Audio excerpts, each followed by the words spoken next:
आप दीपो भव में आप सबका हृदय से स्वागत है। नमो बुद्धाय। तो अपने ज्ञान मार्ग की साधना को आगे बढ़ाएंगे और आज फिर हम अपना एक अनुभव और थोड़ी सी जानकारी देना चाहेंगे, क्योंकि ऐसा ही कुछ सवाल आ गया। एक लोगों का सवाल था, बहुत चर्चा हुई। उस चर्चा के बाद उनका जो सवाल था वो बोले कि हम बुद्ध को क्यों माने। बहुत अच्छी बात है, आपने ये सवाल तो किया। आप बुद्ध को क्यों माने, जब तक आप जानेंगे नहीं तब तक मानेंगे कैसे। ये बिल्कुल बुद्ध के हिसाब का ही सवाल था कि बुद्ध ने भी कहा था कि जब तक जानो नहीं तब तक मानो नहीं। जब तक अपने अनुभव से ना उसको प्रमाणित कर लो तब तक उस बात को सत्यता का प्रमाण पत्र मत दो। तो मुझे तो बहुत खुशी हुई उनका ये सवाल सुन के कि हम बुद्ध को क्यों माने। तो जो क्यों का सवाल था वो जवाब आपको बौद्ध ग्रंथ के जो प्रमुख ग्रंथ हैं 3, उनमें से अगर आप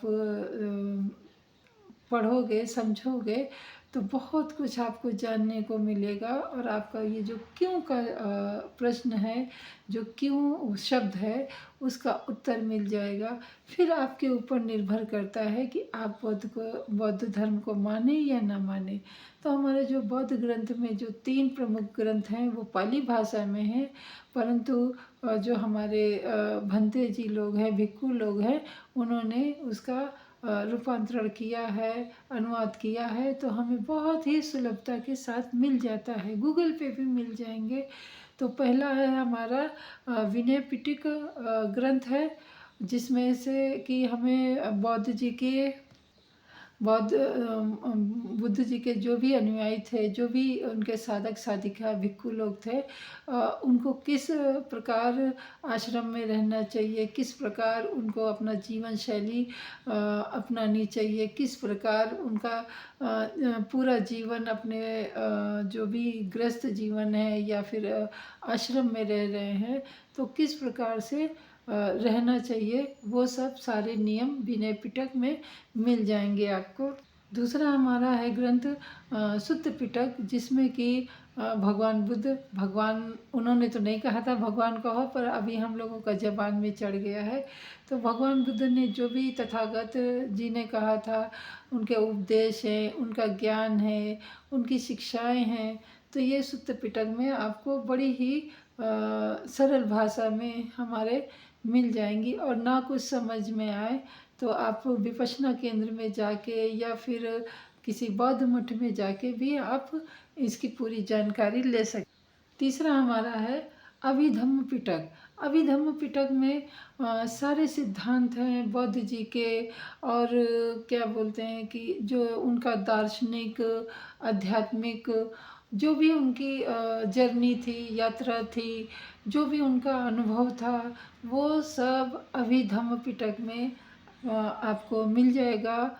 और बहुत सारे जो सवाल हैं आपके वो दूर हो जाएंगे।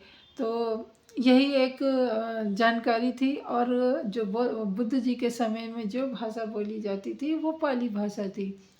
तो जिसका अभी हम लोगों का मतलब एक तो अशोक जी ने बुद्ध धर्म को, बुद्ध की शिक्षाओं को बहुत आगे आगे बढ़ाया। उनके ही प्रयास के द्वारा आज हम लोग बुद्ध को इतना जान सके हैं। तो आप अगर इन तीनों ग्रंथों को पढ़ लेते हैं, समझ लेते हैं और अपने जीवन में उतार लेते हैं, तो आपका जो सवाल है कि हम बुद्ध को क्यों माने, मेरा दावा है मेरे अनुभव के अनुसार कि जब आप इन तीनों ग्रंथों को पढ़ लेंगे, आपका वो क्यों का सवाल कहाँ चला जाएगा पता नहीं, और आप पूरी तरीके से बुद्ध में होके ही आएंगे। आपकी बुद्धि भी जागृत हो जाएगी, आपके हृदय में भी वो ज्ञान का दीप जग जाएगा। आपको भी समझ में आ जाएगा कि ये जीवन क्यों है, किसके लिए है और कैसे जीना चाहिए।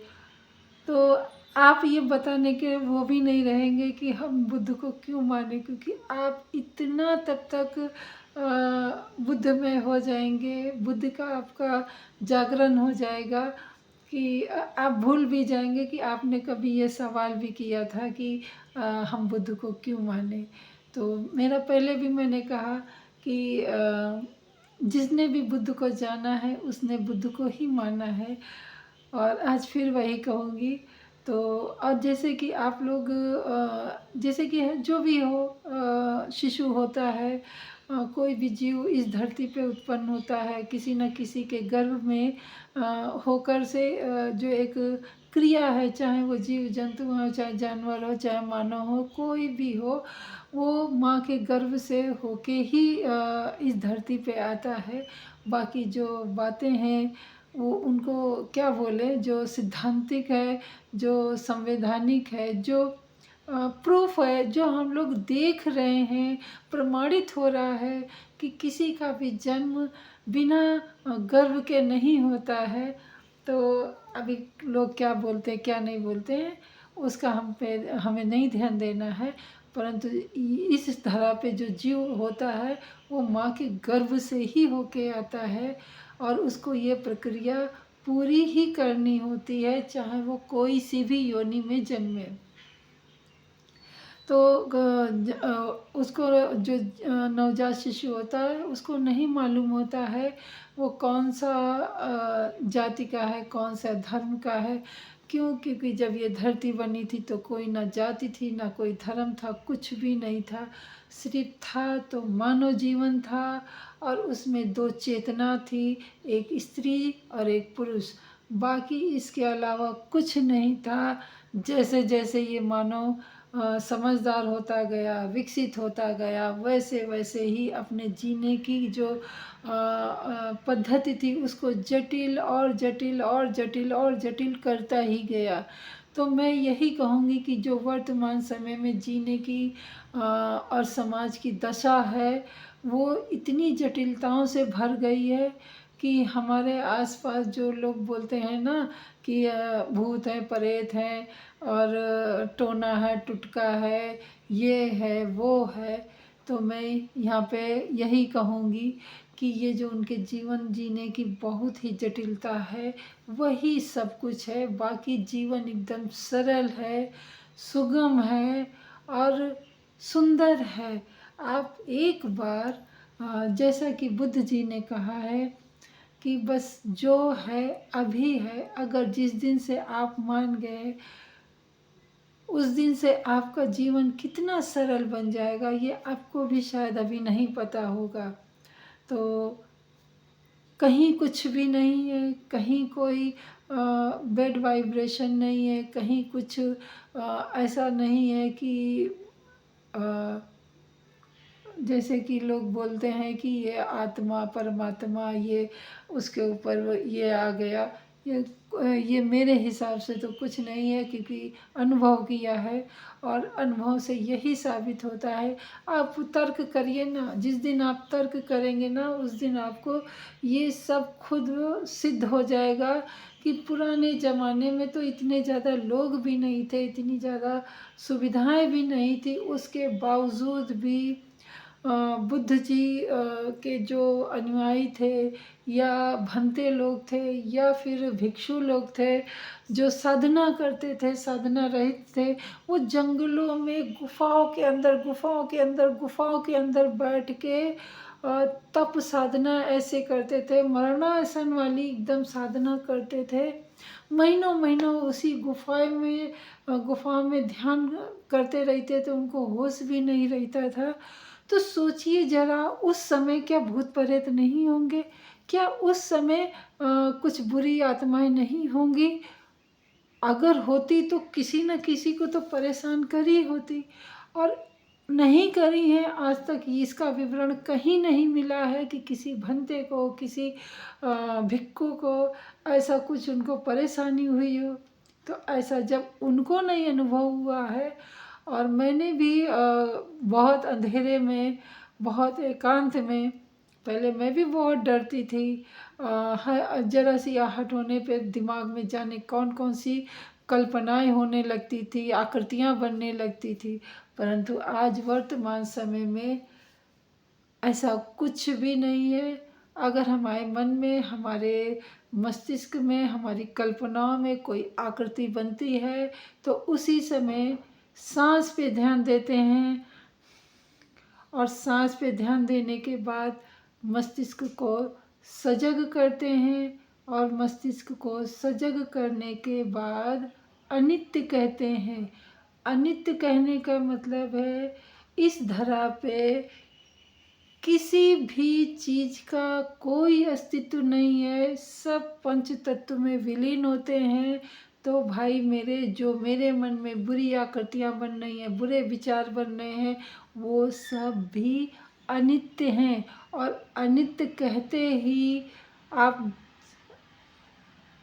खुद रिसर्च करिए, अपने आप पे थोड़ा सा काम करिए, अपनी सांसों को देखते हुए जब आपको बहुत सारी दिमाग में बुराइयां और कुरीतियां और ऐसे विकृत चेहरे दिखने लगे, तब आप अपने सांसों पे ध्यान देते हुए आप बोलिए अनित्य है, सब अनित्य है।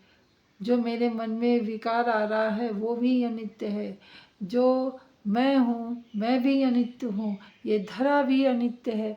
इस धरा की हर वस्तु अनित्य है। जब आप ऐसा कहेंगे 2-3 बार, तो देखिए आपका दिमाग कितनी तेज़ी से उन सारी विकृतियों को एकदम शून्य कर देगा, एकदम आपके मन को साफ कर देगा।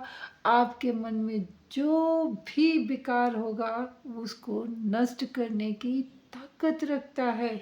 और कहीं कुछ भी नहीं है, कोई जादू नहीं है, कोई चमत्कार नहीं है, केवल ये सांसें ही आपके सब कुछ परम चमत्कार कर सकती हैं। एक बार अनुभव तो करके देखिए। वीडियो बहुत लंबा हो गया है, तो अभी मैं अपनी वाणी को यहीं पे विराम देती हूँ।